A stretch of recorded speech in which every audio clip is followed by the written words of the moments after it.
Assalamualaikum dan salam sejahtera.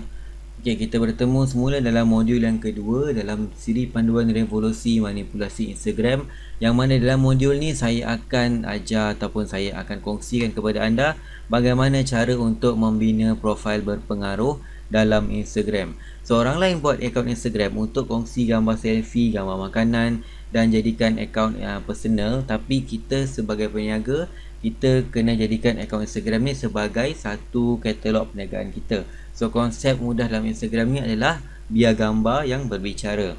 Jadi setiap gambar yang bakal kita muat naik dalam Instagram ni nanti akan ceritakan tentang perniagaan kita, dan juga akaun yang kita bina tu pun mestilah selari dengan tujuan kita nak bina akaun perniagaan dalam Instagram. So, dalam topik ni ataupun dalam modul ni, saya akan tunjukkan ataupun guide anda macam mana nak bina satu profile account yang bersesuaian dengan bisnes anda dan menarik untuk dijadikan akaun perniagaan dalam Instagram, serta berpengaruh untuk menarik minat orang untuk follow anda dalam akaun ataupun dan untuk follow anda berdasarkan apa yang anda tawarkan. So, sebelum tu, bagi anda yang masih lagi baru, jangan risau, sebab pertama sekali apa yang anda perlu lakukan, anda perlulah daftar akaun Instagram. So, kalau anda masih lagi belum ada akaun Instagram, anda boleh install aplikasi Instagram di dalam Google Play Store ataupun Apple Store, yang mana anda boleh mendaftar menggunakan Facebook ataupun email. So, saya sarankan untuk anda mendaftar menggunakan alamat email. Ini kerana jika akaun Facebook anda bermasalah, so jika daftar menggunakan alamat email, ianya masih lagi selamat dan senang untuk digunakan.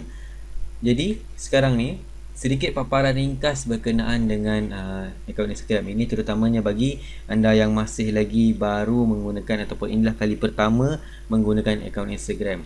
Yang atas kali ini adalah nama. So, sebelum anda bina akaun Instagram ataupun sebelum anda pergi lagi jauh, yang ini paling penting, nak letak nama apa sebagai akaun Instagram anda, terutamanya untuk perniagaan lah. Kalau macam kita buat personal, senang letak nama sendiri ke, letak nama samaran ke, ataupun letak nama suka hati je lah. Tapi sebab kita nak nampak profesional dan nampak meyakinkan orang, pemilihan nama ni sangat-sangat penting untuk orang lihat apa bisnes kita. So, antara idea-idea yang anda boleh letak, pertama sekali, mungkin nama syarikat, kedai ataupun jenama yang anda ada. Seperti contoh, saya ambil akaun yang ni. Yang ni akaun untuk perniagaan barang bayi, barang baby. So, saya letakkan nama jenama ataupun nama syarikat ataupun nama kedai Baby Fun House. Kemudian, selain daripada tu, kalau anda berniaga, anda tak ada jenama ataupun anda tak ada kedai, tapi anda berniaga satu-satu produk sahaja, contoh anda cuma jual pil kurus sahaja, ataupun anda cuma jual tudung tu pun satu jenis saja, tudung bawal.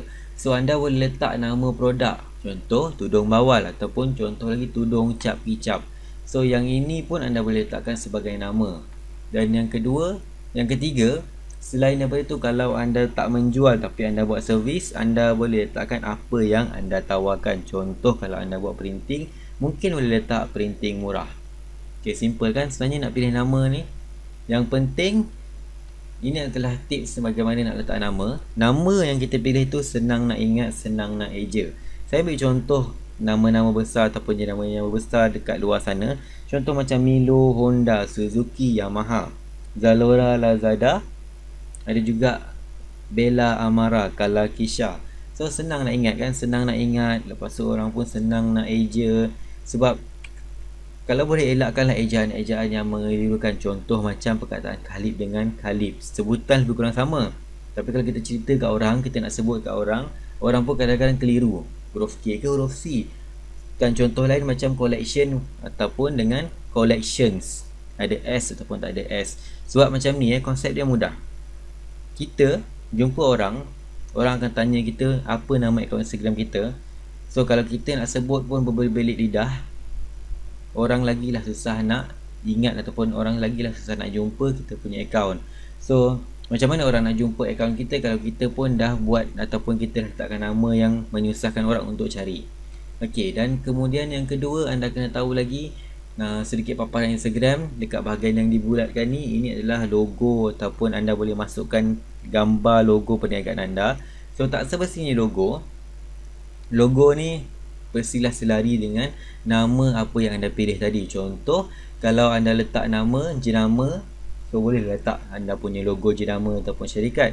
Tapi kalau anda cuma menjual satu produk sahaja, logo pun tak ada lagi, anda boleh letak gambar produk yang anda jual ataupun apa yang anda tawarkan. So logo ni kena selari dengan nama tadi dan juga selari dengan apa yang anda tawarkan tadi. Okey, kemudian sedikit paparan lagi. Yang ini kalau anda lihat angka dekat bahagian post ni, ini adalah jumlah berapa post yang anda telah post dalam Instagram, dan yang ini juga di sebelahnya adalah berapa jumlah orang yang dah follow anda dan juga anda lakukan following.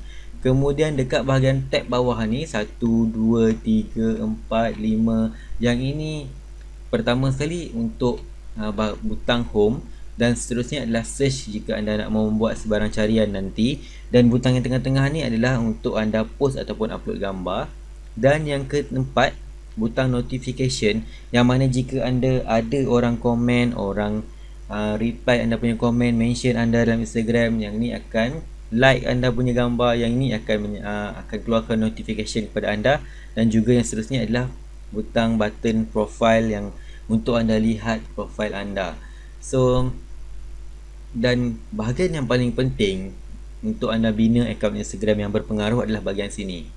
Yang ini dipanggil bio profile, iaitu keterangan ringkas tentang anda ataupun tentang perniagaan anda. So macam mana nak edit bahagian ni? So pergi sahaja dekat edit your profile, dan nanti akan keluar setting ataupun anda akan keluar macam ni. So kita akan setting ataupun kita akan letakkan setting yang terbaik lah dekat sini. So dekat atas ni, yang atas kali ni adalah keterangan ringkas berkaitan dengan apa yang anda tawarkan, dan ini akan mempengaruhi juga enjin carian dalam Instagram. So seperti contoh, saya letakkan nama kedai ataupun nama jenama saya Baby Fun House, tapi tak semua orang kenal Baby Fun House. So macam mana saya nak mempengaruhi enjin carian? Saya akan letakkan dekat keterangan ringkas ni apa yang saya tawarkan. Contoh, barang bayi harga murah. So bila orang cari, orang type nak cari barang bayi ataupun barang baby harga murah, barang bayi harga murah, akan keluar juga saya punya akaun Instagram dalam ni. Okey, dan yang kedua dekat bawah ni macam saya cakap tadi, nama, dan yang seterusnya adalah alamat website kalau kita ada website. So yang tu 3 yang teratas. Yang keempat, dekat bahagian ni yang paling penting adalah anda nak letakkan sedikit bio profile yang menarik tadi tu saya cakap. Okey, so apa yang anda boleh letakkan di sini? Yang pertama, tawaran pada sasaran anda. Contoh, kalau anda macam jual barangan bayi, nak sasarkan kepada ibu-ibu, so saya boleh letak khas buat si comel anda. So orang akan faham lah untuk anak-anak mereka lah kan. So yang kedua, anda boleh letakkan arahan pada sasaran anda. Contoh, yang ni terutamanya kalau anda nak mempercepatkan lagi orang untuk follow anda. So contoh, follow kami untuk dapatkan sebarang informasi terkini, untuk dapatkan kupon diskaun, untuk dapatkan hadiah percuma terpulang kepada anda. Bagaimana anda nak attract orang, macam mana nak menarik perhatian orang untuk follow anda. Dan yang ketiga, nombor lesen perniagaan pun kena letak. Yang ni pun penting lagi-lagi untuk meningkatkan kepercayaan orang, sebab sekarang ni penipuan online banyak berlaku kan. Seterusnya, anda juga boleh letakkan apa juga tawaran ataupun offer yang anda ada lain. Contoh macam kalau barang tu ready stock, ataupun post laju secara percuma, ataupun boleh COD terpulang kepada anda, apa yang anda boleh tawarkan untuk membezakan akaun anda ataupun membezakan perniagaan anda berbanding dengan orang lain. Dan seterusnya, yang ni paling penting adalah cara untuk hubungi anda, sama ada secara SMS, WhatsApp, call ataupun Telegram ke. Sebab dalam Instagram, walaupun ada fungsi direct message, masih tak ramai lagi yang reti guna ataupun tahu adanya fungsi ni, dan mereka lebih suka untuk berhubung terus untuk melakukan pembelian barang. Dan anda juga boleh letakkan lokasi kedai kalau ada, dan waktu kedai beroperasi kalau ada kedai. Okey, so macam mana nak buat profil tadi nampak lagi menarik?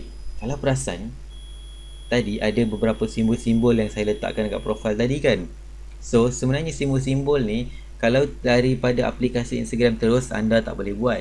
So apa yang anda boleh lakukan adalah anda boleh copy mana-mana simbol menggunakan aplikasi daripada WhatsApp. So cuma perlu masuk ke WhatsApp dan cari sebarang simbol dan copy dan kemudian paste ke bahagian Instagram ataupun dekat bahagian nak edit profile Instagram tadi. So jadilah macam ni.